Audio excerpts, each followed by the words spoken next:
વિદ્યાર્થી મિત્રો, આપણે ધોરણ 6 માં સ્વાધ્યાય 14.1 નો અભ્યાસ કરી ગયા. હવે આજે આપણે સ્વાધ્યાય 14.2 શરૂ કરવા જઈ રહ્યા છીએ.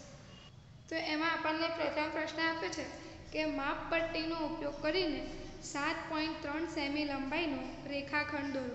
એટલે અહીંયા આપણે ખાલી માપપટ્ટી વડે જ રેખાખંડ દોરવાનો છે. તો રેખાખંડ આપણને ખબર જ છે કે કેવી રીતનો આવે છે. તો આપણે દોરવાની શરૂઆત કરીએ. તો આપણે સૌથી પહેલાં શું દોરી દઈશું? કોઈ પણ બિંદુ એ લઈ લઈશું. તો અહીંયા હું લઉં છું બિંદુ એ. તો લખીશું એના મુદ્દામાં કે કોઈ બિંદુ એ લો. લીધું. હવે જે સ્કેલ છે એનો જે 0 અંક છે, આ આપણને દેખી શકાય છે કે આમાં આપણને આપેલો છે 0 અંક. એ 0 અંક આપણે ક્યાં મૂકીશું? એ ઉપર. એ ઉપર મૂકીશું અને પછી આપણે એ દોરીશું. તો આ રીતે આપણે 0 ઉપર મૂકીશું એને. એ જે એનું બિંદુ છે તે 0 ઉપર મૂકીશું. આપણે 7.3 નો લેવાનો છે એટલે 7, 7.1, 7.2, 7.3 એટલે કે 7 પછીના 3 બિંદુ આપણે લઈશું. જે 3 કાપા છે એ લઈશું અને ત્યાં શું કરીશું?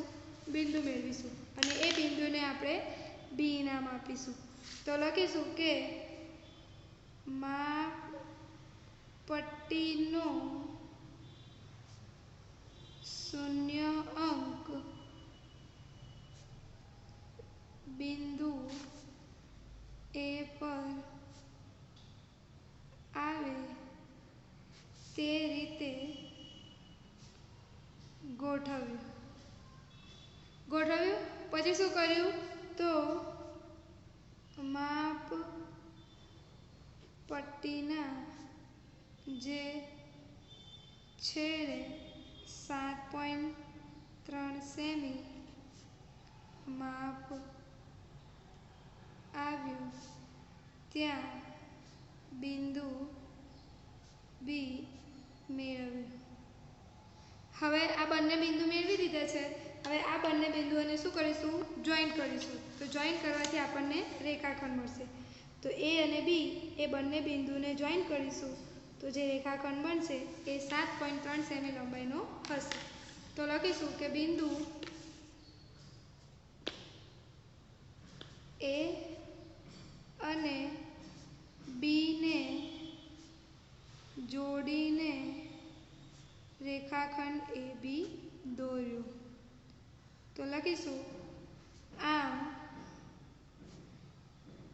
રેખાખંડ એ બી એ માંગેલો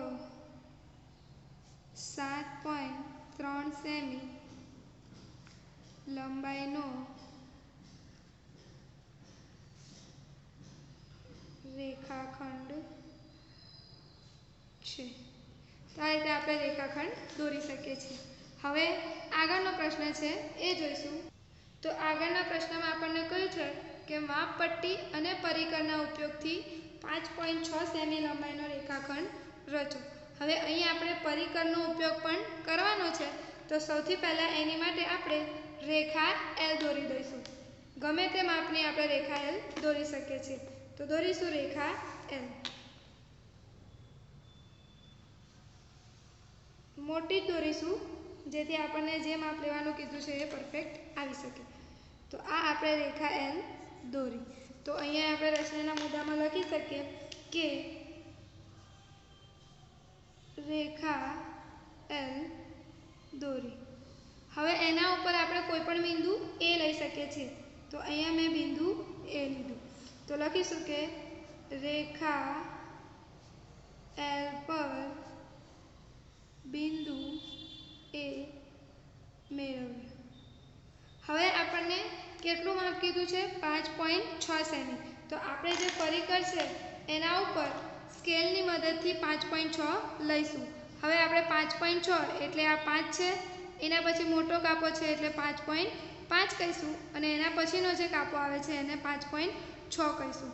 તો આટલું માપ આપણે લેવાનું રહેશે. તો આપણે પરિકર ઉપર ફૂટપટ્ટીની મદદથી 5.6 સેમીનું માપ લઈશું. તો આ રીતે આપણે 5.6 ઉપર ગોઠવી દઈશું લાઈન અને અહીંથી માપીશું અને એક શૂન્ય ઉપર મૂકીશું. તો આ રીતે જે માપ લીધું છે એ 5.6 સેમી આવશે. તો લખીશું કે માપ પટ્ટી વડે 5.6 સેમી માપ પરિકર પર મેળવ્યું. હવે આપણે શું કરીશું, એ છે ત્યાં પરિકરની અણિયા મૂકીશું અને જે પેન્સિલ છે એનાથી રેખાખંડ ઉપર આ રીતે ચાપ મારીશું. તો આ જે માર્યું એને આપણે ચાપ કહીશું. તો અહીં લખીશું કે એને કેન્દ્ર લઈ 5.6 સેમી ત્રિજ્યાનો અથવા માપનો ચાપ રેખા L પર દોર્યો. હવે આ ચાપ જ્યાં રેખા L ને છેદે ત્યાં આપણે નામ શું આપી દઈશું, B. તો લખીશું કે ચાપ રેખા L ને જ્યાં છેદે ત્યાં B નામ આપ્યું. તો આ રીતે આપણે નામ આપ્યું. હવે આપણે ચેક કરી શકીએ છીએ કે આ A થી B નું અંતર 5.6 સેમી છે કે નહીં. તો 0 A ઉપર મૂકીશું અને B ઉપર જોઈશું તો 5.6 આપણને મળશે માપ. તો આપણે ચેક કરી શકીએ છીએ તો 5.6 આપણને મળે છે. તો લખીએ કે આમ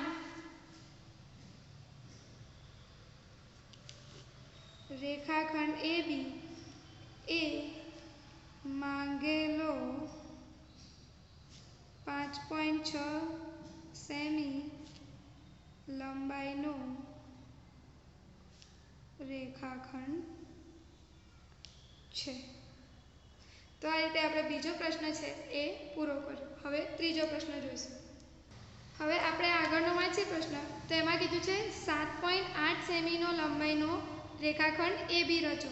કેટલા સેમીનો લેવાનો છે, 7.8 સેમીનો. આમાંથી 4.7 સેમી લંબાઈનો રેખાખંડ AC કાપો અને રેખાખંડ BC માપો. તો સૌથી પહેલાં આપણે 7.8 સેમી લંબાઈનો રેખાખંડ AB દોરીશું.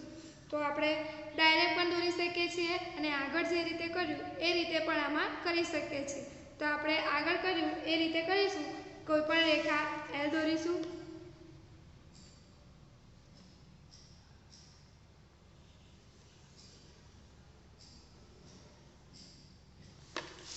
તો આ રેખા L દોરી. તો આપણે લખીશું કે રેખા L દોરી. રેખા L દોરી. હવે એના ઉપર આપણે બિંદુ મેળવીશું A. તો લખી દઈશું કે રેખા L ઉપર બિંદુ A મેળવ્યું. હવે આ એ બિંદુ મેળવ્યું ત્યાંથી આપણે કેટલા સેમીનો રેખાખંડ રચવાનો છે, 7.8 સેમીનો. તો આપણે સ્કેલ ઉપર 7.8 માં પરિકર ઉપર લઈશું સ્કેલની મદદથી. તો આ સ્કેલમાં આપણે જોઈ શકીએ છીએ 7.8 એટલે 7, પછી મોટો કાપો છે એટલે 5, પછી 6, 7, 8 એટલે કે 7.5, એના પછી 3 કાપા લઈશું એટલે 7.8 આપણને મળશે. તો એ માપ આપણે પરિકર ઉપર લઈશું. તો અહીં આપણે 7.8 લઈશું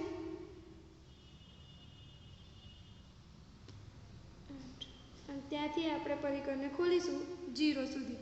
તો આ જે માપ મેળવ્યું આપણે એ 7.8 છે અને એને કેન્દ્ર લઈ અને ત્યાંથી ચાપ મારીશું. તો આપણે લખી શકીએ કે શું લખીશું, માપ પટ્ટી વડે પરિકર ઉપર 7.8 સેમી માપ મેળવ્યું. હવે એ માપ મેળવ્યું પછી શું કર્યું, એને કેન્દ્રને એને રેખા L ઉપર ચાપ દોર્યું. તો એને